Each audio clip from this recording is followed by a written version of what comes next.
Well, hello, everybody. Welcome back. Today, I have a special guest. His name is Gil with Metadata. I'm super excited to have him on here. Right before we hopped on, we had some great exchanges in terms of stories and things that we both like. So I'll leave that out of this conversation. But I just wanted to give you a warm welcome, Gil. I want to say on behalf of me and the listeners, welcome to the Tony Shaft Show.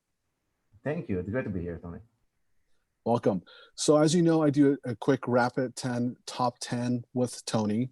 And the famous opener is a one word open that you could use to describe how you're feeling now. So, to tell us how you're feeling right now, Gil.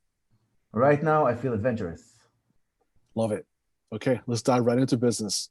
So, tell us about your business. Tell us how you got started, where you are today, and where you're going, so the audience can have a really good indicator of what you're, who you are, and what you're made of, and where you've been, and where you are, and where you're going. Cool. So my name is Gil Allouche. I'm the founder and CEO of Metadata. We're a 5-year-old tech company here. Physically, we have an office in Silicon Valley in San Francisco, but we are a remote company, fully remote. We've been like that for a year and a half already. And the story for starting Metadata was my own personal story, working as a marketer. So I'm originally a software engineer from Israel. I spent, after my MBA in Boston, I spent about 10 years running marketing for a few B2B companies. And I realized that one, I got lucky working in marketing because marketing became extremely quantitative and technical during my time, especially in B2B. And so it was really good for my career and also for the companies I worked for, 3 exits in those 3 startups. And the second part that I learned is that we, the marketing team, the marketing people, the agencies, if you will, we are the biggest bottleneck in B2B marketing. If you take the human outside of the execution for B2B marketing, actually marketing will be so much faster, so much more experimentation, so much more data-driven decision-making versus opinions and manual work. And so that became my goal. I wanted to see if I can create a replica of the best VP of marketing or the best modern data-driven marketer out there and create a replica in terms of an artificial intelligence software doing the same work. And that was the motivation to start Metadata. We started 5 years ago. We built software for the first 3 years. We have 4 patents by the US Patent Office and the largest B2B graph database for targeting. And then our software helps today more than 100 companies. Companies like Zoom Video is one of our customers, or Pendo and Drift, and Pluralsight, many of the mid-market to enterprise customers that you may be familiar with.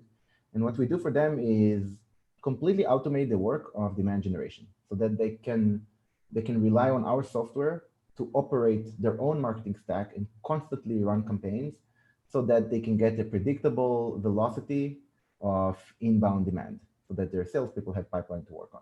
In essence, that's what we do. Beautiful. Let's jump right into recent W's. So, if you could share with us a big win that you've had recently and what that was all about and what you learned from it, Gil. Yeah. One of our biggest wins this year is to thrive during troublesome time. And so between March and now, we were able to move from having very little cash in the bank and kind of scraping to survive, to transitioning into being at about 6 to 7 times the demand that we projected, like significantly multiplying our growth, closing a Series A and a little bit more investment even post that, and then bringing in a really outstanding go-to-marketing to help us. And so all those 3 things happened to us this year, and it made us a lot more humble too. One of the biggest wins is that we had to change. We had to cut expenses, change our unit economics, understand our culture, become really, really tight as a team. And that really played well for us as a company. Going through that early, I think was very healthy. So I consider that to be the biggest win this year. Excellent. Let's talk the flip side of that. So share with us a recent failure that you had and what you learned from it.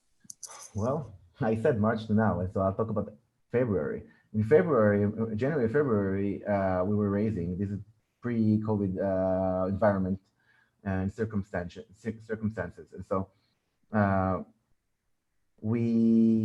had a term sheet that was not that we got that we did not want to take, and by letting go of it, we had to really struggle. We had to say no to money, struggle and figure out how we're going to do without it, and became better, became significantly better company out of it. But that meant, 8-9 months of sleepless nights and sweat, and the whole company essentially making a sacrifice to make it successful.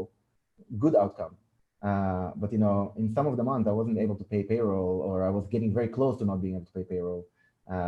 And so that seemed like throughout that time like a big failure that was very, very painful. Later on, as I mentioned, it manifested into greatness. But if you ask me in February, March, well, not closing that round and rejecting that term sheet was tough. So that was my hashtag fail for the year. Sounds like you made a short-term sacrifice, if you will, for a long-term better outcome, and it went in your favor. So let's talk about business expenses. If you could share with our audience, what is your biggest business expense as of today? People. Easy. People for us is the biggest human capital.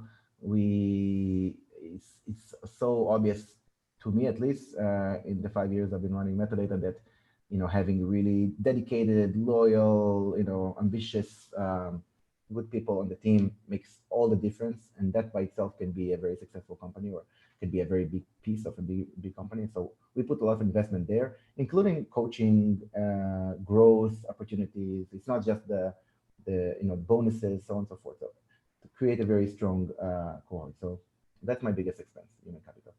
Excellent. And where does payment processing fit into your top 10 expenses? Probably number 6, number 7, something like that. Great. And let's talk about your favorite online business tools. What is your favorite online business tool that you're using every single day you couldn't live without? I think Zoom is it. My ability to connect on video quickly and reliably is a big deal. Great. I have a call out for Eric. I have an open invitation for him to get on here. I've said it before, and I know you're highly connected, Gil. So if you ever talk to him, just tell him this Tony guy wants to get you on the rap at the top 10 with Tony. So, yeah, but no, Zoom's great, and it's something that we all can't live without. There was a meeting earlier today we had, and it was on. I don't even want to say the name of the platform, but I couldn't believe it. So like, there's supposed to be 4 people on it, and everyone had to download the software. We're like, what is this thing? But we did it anyways, and everybody was late because it was just such a struggle. And like, so that's a great tool that we can't all live without. I think that's really great. So talk about your best resources for acquiring new clients. What is that for you today? We're a demand gen platform, so we definitely use our own platform. It didn't always work, I should say. When we did have the budget to use our software, it didn't work. But today, we spend quite a bit of money with our own platform to generate demand. That's the major tool. What it translates to, because our tool is essentially leveraging existing technologies or other technologies. So we find word of mouth to be very, very strong, and that is driven by a lot of thanks to G2 and similar companies. So like G2 reviews, existing references, etc. has been very, very successful and big for us. The secondary is LinkedIn. LinkedIn has been a very, very successful channel for us, specifically the conversational ads campaign type. Excellent. And I know what you do on a day-to-day is very meaningful for a lot of customers, and you make a big difference for them. But can you paint a picture? I know you've talked about a little bit about what you do, but if you could give like a bigger picture for people to really understand what it is that you do, so as they're listening to this, they could really be like, okay, I heard this.